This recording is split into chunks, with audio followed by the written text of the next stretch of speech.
আসসালামু আলাইকুম, কেমন আছেন সবাই? আলহামদুলিল্লাহ আমরা ভালো আছি, আশা করি আপনারাও ভালো আছেন। আমার পেজের আরেকটি ভিডিও দেখার জন্য আপনাদেরকে ওয়েলকাম করছি। আজকে দেখেন অনেকগুলো টমেটো নিয়ে এসেছি, আর এতগুলো টমেটো জাপানে একসাথে কিনতে পারা কিন্তু স্বপ্নের ব্যাপার। কারণ যেখানে জাপানে মাত্র এরকম ছোট ছোট ছোট ছোট 3টা টমেটো দেখা যায় 350 ইয়েন করে পড়ে, আর তখন 350 কি 400 ইয়েন করে পড়ে, বেশিরভাগ 350 ইয়েন করে আনি আমরা। তো সেখানে এতগুলো টমেটো আমরা কত দিয়ে এনেছি আর কোথায় থেকে এনেছি, কিভাবে এনেছি সেটাই আপনাদেরকে জানাবো। এতগুলো টমেটো আমাদের কত দাম পড়েছে, কারণ জাপান অনেক বেশি দুর্মূল্যের বাজার, সেটা আমরা সবাই জানি।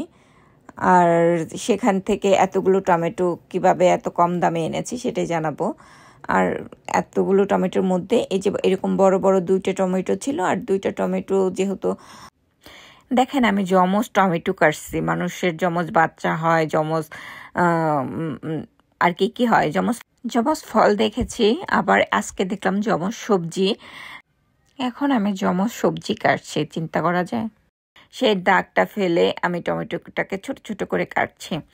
তো এই টমেটোগুলো কোথায় থেকে এনেছি এতগুলো টমেটো এত কম দামে সেটাই জানাবো। আমাদের এলাকাতেই একটা দোকান আছে, এক বুড়ির দোকান। তো সেই বুড়ির দোকানে প্রায় মাঝে মধ্যেই এরকম কিছু কিছু সবজির দাম অনেক কমায়া দেয়। তো এই টমেটোর দামটা অনেক কম ছিল, তো আপনাদের ভাইয়া গিয়ে একদিন দেখেছিল যে টমেটোর দাম কম দিয়েছে। পুরো এক বক্স টমেটো মাত্র 1,500 ইয়েনে দিয়েছে। তো আপনাদের ভাইয়া যখন আমাকে এসে বললো যে এরকম 1,500 ইয়েনে এক বক্স টমেটো দিচ্ছে, তো আমি বললাম নিয়ে আসো। ও খুব টেনশনে আছে যে এতগুলো টমেটো কীভাবে কী করব বা কিভাবে খাবো। তখন বললাম যে নিয়ে আসো, আমি দেখাবো যে কিভাবে খাই। তখন এভাবে ও ও খুব টেনশনে আছে যে এতগুলো পাকা টমেটো অবশ্যই নষ্ট হয়ে যেতে পারে। তখন আমি টমেটোগুলো এনে ভালো করে ধুয়ে পরিষ্কার করে এই যে ছোট ছোট করে কেটে নিয়েছি। এখন কেটে ছোট ছোট বক্সে করে আমি রেখে দেব।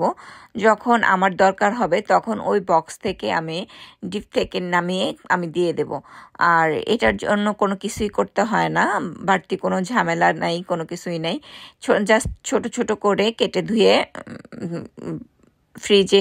ফ্রিজে করে রেখে দিলে 6 মাসও ভালো থাকবে এই টমেটোটা। তো আমি সেটাই করছি। দেখেন এই যে আমার বক্সগুলো ভরছি ছোট ছোট, একদম একেবারে ছোট না, জাস্ট একটা টমেটোকে আমি সাইজ করে একটা দেখেই বুঝতে পারছেন কোন আকারে আমি আর কতটুকু সাইজ করে কাটছি। ওইটুকু কেটে আমি এখন এই টমেটোগুলোকে ফ্রিজ করে রাখবো, আর যখন আমার লাগবে ঠিক তখন আমি এভাবেই ফ্রিজ থেকে বের করে নিয়ে খাবো, আমার কাজে লাগাবো। তো আপনারা কে কীভাবে টমেটো ফ্রোজিং করেন সেটাই জানাবেন। আপনার টমেটো কিভাবে সংরক্ষণ করেন সেটাও আমাকে জানাবেন। কমেন্ট বক্সে অবশ্যই লিখে যাবেন, কারণ আপনাদের সংরক্ষণ করার স্টাইলটাও হয়তো আমার ভালো লাগতে পারে। তো এই পর্যন্তই আজকে। ভালো থাকবেন সবাই, সুস্থ থাকবেন, আর এরকম ভালোবাসা দিয়ে যাবেন।